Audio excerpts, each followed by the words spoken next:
Hello అండి, ఈరోజు మా హస్బెండ్ మోస్ట్ ఫేవరెట్ రైస్ అయితే కుక్ చేద్దాం. ఏంటి అనుకుంటున్నారా? జీరా రైస్ అనమాట. ఇది మీలో ఎంతమందికి ఇష్టం కామెంట్ చేయండి.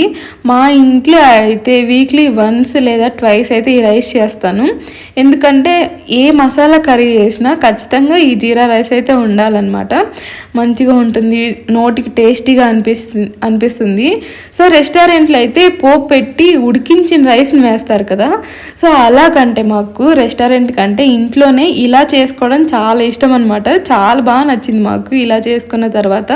ఇదేంటి అంటే మొత్తం జీరా ఫ్లేవర్ అంతా రైస్కి పడుతుంది. సో అందుకని చాలా టేస్టీగా అనిపిస్తుంది.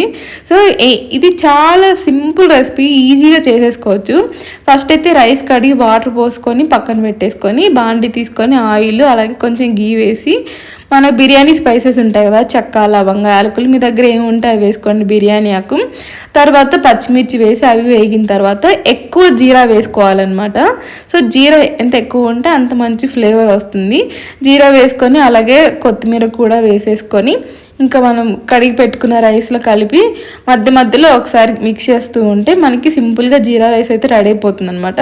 కుక్కర్లో అయితే కలపాల్సిన అవసరం కూడా లేదు. నేను ఎలక్ట్రిక్ కుక్కర్లో వేసాను కాబట్టి మధ్యలో కలిపాను అనమాట, ఎందుకంటే మొత్తం సైడ్కి పోతుంది కదా. ఒకసారి ట్రై చేయండి. సో ఈ వీడియోకి ఇంతే, బాయ్ బాయ్.